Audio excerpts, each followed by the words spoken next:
Hey guys, how's it going? I hope you're doing well. So the devs over at Squad just released their roadmap for 2025, and I gotta say there's a lot of juicy stuff in here, and there's a lot to unpack. So we're gonna go through it, make sure everything is covered, and yeah, so let's get to it.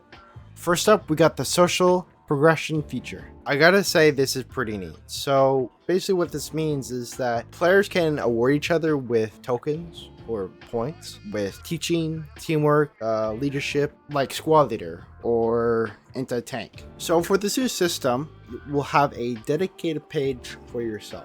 So this page will tell you what kind of rank you're at for your pilot, medic, automatic rifleman, all the roles that are in squad. One of the pretty neat things about this system is that being awarded with teamwork, you can display this next to your game tag, and that goes the same with squad leader or teacher. This could be a great way to figure out who's the best rifleman, squad leader, anti-tank. So very excited to see this in future squad. So one of the new factions we will be getting in the future is the Armed Forces of Ukraine.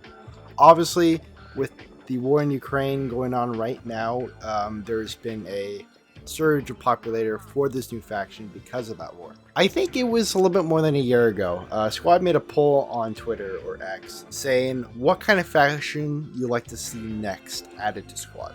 Ukraine got the majority, or most of the majority, was 74.9% of the vote. That was insane.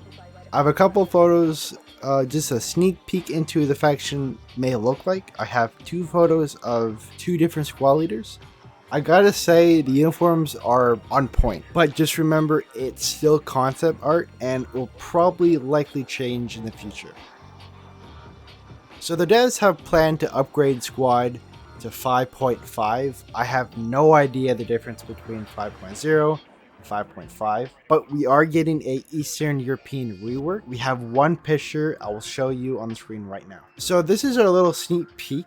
I gotta say, pretty sure we're getting different houses. To the right, I can already tell that house design is a lot different, and I think could be a new map, but I'm only guessing. I'll zoom in the far distance. We got some buildings, and I think that could be the temple. I don't know for sure though, but I'm highly curious what that red thing is. So it looks like the MEA is going to get replaced by Iran. Fortunately, we didn't get any photos what the faction's going to look like. With Iran, it's very difficult. They have a lot of weapons, a lot of vehicles, tanks, APCs, different helicopters, so it's hard to figure out what they're going to use. I'm going to put some photos of their uniforms and some tanks and some helicopters up on the screen to kind of figure out what they're going to use. But the party system, I really like the party system. I'm guessing it's going to work a lot like PUBG or Fortnite. So I guess maybe load up into your squad and then try to find a server and then y'all load into that server. That sounds a great idea if you're trying to play with friends. Next up, we got main menu and customization rework. I don't really have a lot of info about that, but hopefully in the future we get some updates. The French land army, very curious about that. A couple years back, the Squad French army mod was released. It gained a ton of traction. A lot of people were saying they wanted this into the base game. So just like how the Australians were added to the game, I would not be surprised if this content is coming from that mod.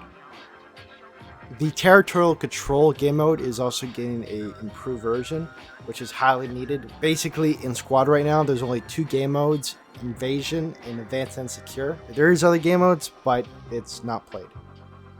Anti-air and CAS gameplay features. So what does that mean? So last year, the devs at Squad, I think it was in November, they did a stream showcasing their new prototype manpads. I was literally blown away. I really never thought Squad would get to a point adding manpads. They did confirm that they're adding new CAS helicopters, and that was the UH-1Y CAS helicopter, which they accidentally added to the game a couple years back. But that does not mean they're going to add more to the game, and they'll probably roll for each faction.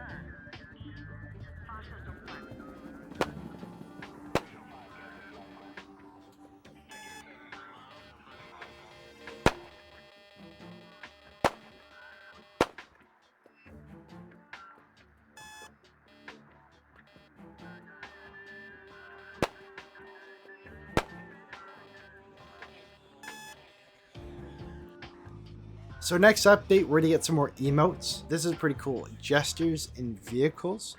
So that's pretty neat. We're also getting in-game clan system, which I'll say it again, we have no information about that. We got some improved modding tools for our great modders, and also more optimization for the game, which is highly needed. But pretty much that is it for this roadmap. You know, we haven't had a real update for almost a year now, and I think the wait was I think it was worth it. They've been doing a lot of work, and hopefully they won't let us down. If you could hit the subscribe button, it really means a lot to me. I'm trying to hit 2K by the end of the year. Well guys, have a good rest of your day, and I'll see you guys next time.